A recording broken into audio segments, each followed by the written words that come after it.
محترم ناظرین، ایک اور منفرد قرآنی قصے کے ساتھ آپ کی خدمت میں حاضر ہوئے ہیں، اور یہ قصہ حضرت موسیٰ علیہ السلام اور فرعون کا ہے، جو کہ بہت سے لوگ اس قصے سے واقف ہوں گے۔ اور دریائے نیل میں فرعونیوں کے غرق ہونے والے قصے کا تو آپ کو علم ہوگا، لیکن دریائے نیل میں غرق ہونے سے پہلے فرعونیوں پر بہت سے خوفناک عذاب بھی آئے۔ انہی میں سے 5 خوفناک عذاب کا ذکر کرنے والے ہیں، جو یکے بعد دیگرے فرعونیوں پر آتے رہے۔ میں ہوں سبا عدنان اور آپ دیکھ رہے ہیں سبا آڈیو آفیشیل۔ اگر آپ ہمارے چینل پر نئے ہیں اور آپ نے چینل کو سبسکرائب نہیں کیا تو برائے مہربانی چینل کو سبسکرائب کر دیں، تاکہ ہماری آنے والی ہر نئی ویڈیو کی نوٹیفیکیشن آپ تک بروقت پہنچتی رہے۔ جب حضرت موسیٰ علیہ السلام کے عصا نے اژدہا بن کر جادوگروں کے سانپوں کو نگل لیا تو جادوگر تو اس وقت ایمان لے آئے، لیکن فرعون اور اس کے ماننے والوں نے ایمان نہ لایا، بلکہ فرعون کا کفر اور سرکشی مزید بڑھ گئی، اور بنی اسرائیل کے مومنین حضرت موسیٰ علیہ السلام کو تکلیفیں دینے لگے اور مختلف طریقوں سے آپ کو ستانا شروع کر دیا۔ فرعون کے مظالم سے تنگ آ کر حضرت موسیٰ علیہ السلام نے اللہ سے دعا مانگی کہ اے میرے رب، فرعون بہت سرکش ہو گیا ہے اور اس کی قوم نے وعدہ خلافی کی ہے، لہٰذا تو انہیں ایسے عذاب میں گرفتار فرما جو ان کے لیے سزاوار ہو اور میری قوم اور بعد والوں کے لیے عبرت ہو۔ اب اللہ کی طرف سے جو فرعونیوں پر عذاب آئے وہ ایسے خوفناک تھے کہ روح کانپ جائے، لیکن وہ سرکش قوم پھر بھی اپنے گناہوں سے باز نہ آئی۔ ان میں سب سے پہلا عذاب طوفان کا عذاب تھا۔ اچانک ایک بہت بڑا بادل آیا، پھر ہر طرف اندھیرا چھا گیا اور زوردار بارش ہوئی، اور پھر طوفان آ گیا۔ فرعونیوں کے گھروں میں پانی بھر گیا اور وہ اس میں کھڑے کے کھڑے رہ گئے، پانی ان کی گردنوں تک آ گیا، ان میں سے جو بیٹھتا وہ ڈوب کر ہلاک ہو جاتا، اس قدر پانی تھا۔ اس طوفان میں فرعونیوں کی ہر چیز تہس نہس ہو گئی۔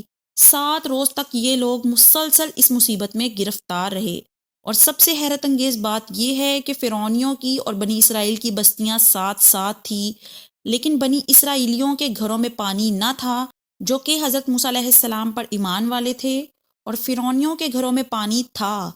اب فرعونیوں میں عذاب کو سہنے کی طاقت نہ رہی، اور وہ حضرت موسیٰ علیہ السلام کے پاس آئے اور آ کر عرض کی کہ حضور، آپ اللہ سے دعا کیجئے کہ یہ مصیبت ٹل جائے تو ہم ایمان لے آئیں گے، بنی اسرائیل کو آپ کے پاس بھیج دیں گے۔ چنانچہ آپ نے اللہ سے دعا مانگی اور طوفان کی بلا ٹل گئی، اور زمین ایک بار پھر سرسبز ہو گئی، درخت پھلدار ہو گئے۔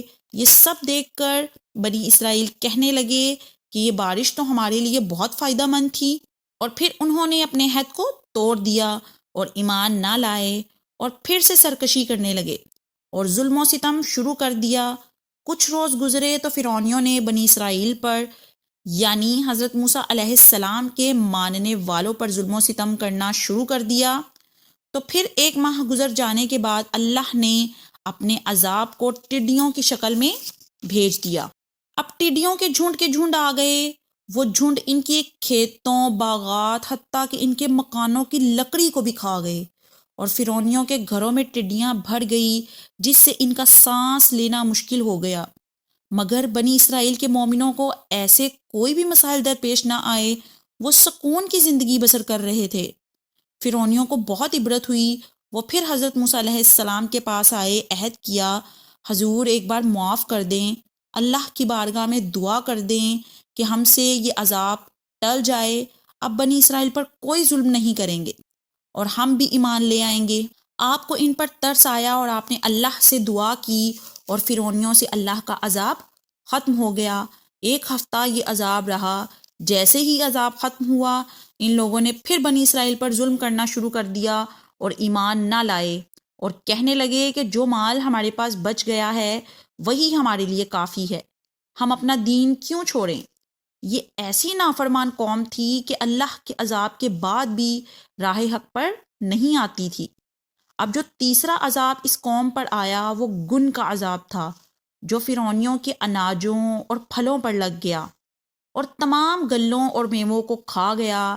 بعض مفسرین نے فرمایا ہے کہ یہ چھوٹا سا کیڑا تھا جو کھیتوں کی تیار فصلوں کو چٹ کر گیا اور ان کے کپڑوں میں گھس کر ان کے چمڑوں کو کاٹ کاٹ کر انہیں ترپانے لگا، یہاں تک کہ ان کے سر کے بالوں، داڑھی، مونچھوں، بھووں، پلکوں کو چاٹ چاٹ کر انہیں چیچک زدہ بنا دیا۔ یہ کیڑے ان کے کھانوں، پانی اور برتنوں میں گھس جاتے تھے، جس سے وہ لوگ نہ کچھ کھا سکتے تھے، نہ پی سکتے تھے، نہ پل بھر کے لیے سو سکتے تھے۔ تقریباً 1 ہفتہ اس تکلیف میں گزرا۔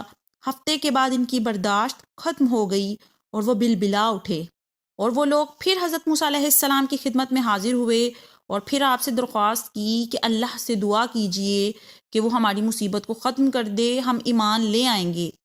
آپ نے ان کی آہوزاری دیکھ کر اللہ سے دعا کی، ان لوگوں سے عذاب اٹھا لیا گیا۔ پھر ان فرعونیوں نے عہد شکنی کی، جیسے ہی ان سے عذاب اٹھا لیا گیا وہ پھر بنی اسرائیل پر ظلم و ستم کرنے لگے۔ پھر کچھ ماہ گزرے تو اب اللہ نے اس قوم پر مینڈک کا عذاب نازل کیا۔ اب آپ یہ خیال کر رہے ہوں گے کہ کیا واقعی ایسے عذاب فرعونیوں پر آتے رہے ہیں؟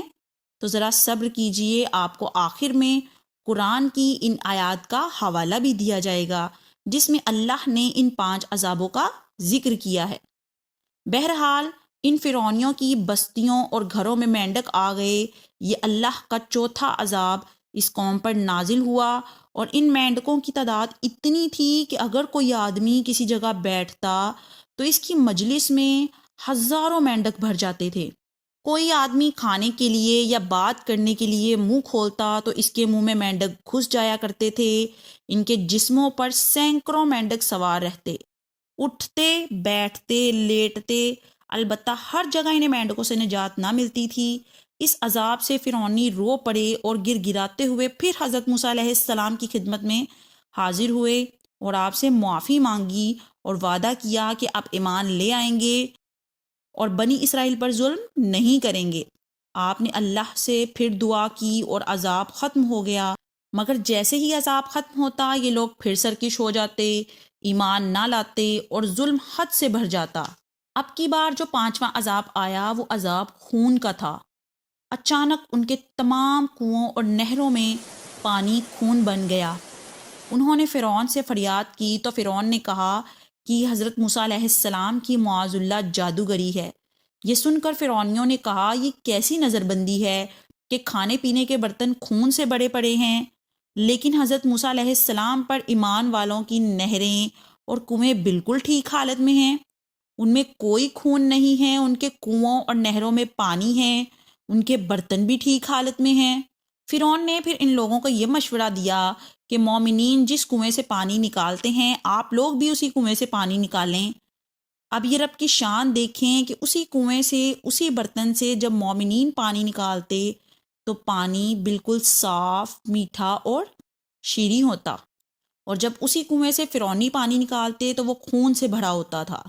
اب فرعونیوں نے مومنین سے التجا کی کہ ہم ایک ہی برتن میں پانی پیتے ہیں، اللہ کی قدرت دیکھیں کہ جب مومنین پانی پیتے تو وہ پانی میٹھا اور صاف ہوتا، اور جب اسی برتن سے فرعونی منہ لگا کر پانی پیتے تو بظاہر تو پانی نظر آتا، لیکن جیسے ہی ان کے منہ میں پانی جاتا تو وہ پانی خون بن جاتا۔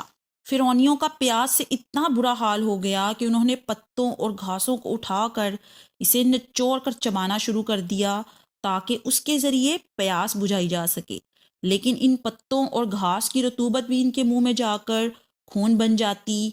اب کی دفعہ پھر روتے ہوئے وہ حضرت موسیٰ علیہ السلام کے پاس آئے اور آپ سے معافی مانگی۔ آپ نے ایک بار پھر انہیں معاف کر دیا اور اللہ کی بارگاہ میں ان کے لیے دعا کی، اس عذاب کو دور کر دیا گیا۔ یہ واقعہ قرآن میں پارہ نمبر 9 سورہ اعراف میں آیت نمبر 133 تا 136 میں ہے۔ ترجمہ: تو ہم نے ان پر طوفان اور ٹڈی اور پسو یا جوئیں اور مینڈک اور خون کی جدا جدا نشانیاں بھیجیں تو انہوں نے تکبر کیا، اور وہ مجرم قوم تھی، اور جب ان پر عذاب واقع ہوتا تو کہتے اے موسیٰ ہمارے لیے اپنے رب سے دعا کرو اس عہد کے سبب جو اس کا تمہارے پاس ہے، بے شک اگر ہم سے عذاب اٹھا دو گے تو ہم ضرور آپ پر ایمان لائیں گے اور ضرور بنی اسرائیل کو تمہارے ساتھ کر دیں گے۔ پھر جب ہم ان سے اس مدت کے لیے عذاب اٹھا لیتے جس تک انہیں پہنچنا تھا تو وہ اپنا عہد توڑ دیتے، تو ہم نے ان سے بدلہ لیا تو انہیں دریا میں ڈبو دیا، کیونکہ انہوں نے ہماری آیتوں کو جھٹلایا اور ان سے بالکل غافل رہے۔ اب اس سے ہمیں سیکھنے کو کیا ملا؟ اگر غور فرمائیں تو ہم پر کبھی کوئی مصیبت آتی ہے تو ہم اللہ کو یاد کرنے لگ جاتے ہیں۔ جیسے ہی مصیبت ٹل جاتی ہے پھر اپنی روزمرہ کی مصروفیات میں مگن ہو جاتے ہیں، پھر سرکشی اور گناہوں میں مبتلا ہو جاتے ہیں۔ ہمیں ہر حال میں اپنے رب کو یاد رکھنا چاہیے، خواہ وہ تکلیف کا لمحہ ہو یا خوشی کا۔ اور اس سے ایک اور بات جو سیکھنے کو ملی کہ حضرت موسیٰ علیہ السلام کو فرعونی کتنا پریشان کرتے رہے، ستاتے رہے، اس کے باوجود ان کی بردباری کا یہ عالم تھا کہ وہ معاف کیے جاتے تھے، ہر بار ان کے لیے دعا کرتے۔ ہمارے پیارے نبی حضرت محمد صلی اللہ علیہ وآلہ وسلم کی سیرت میں یہ پہلو بہت زیادہ تھا، انہوں نے بھی اپنے دشمنوں کو معاف فرمایا۔ سوچنے کی بات ہے کہ ہم معاف کرتے ہیں، چھوٹی چھوٹی باتیں یاد رکھ کر دشمنیاں چلاتے ہیں، دلوں میں بغض رکھتے ہیں۔ ہم بھی یہ عہد کریں کہ ہم بھی معاف کرنے والوں میں شامل ہوں گے۔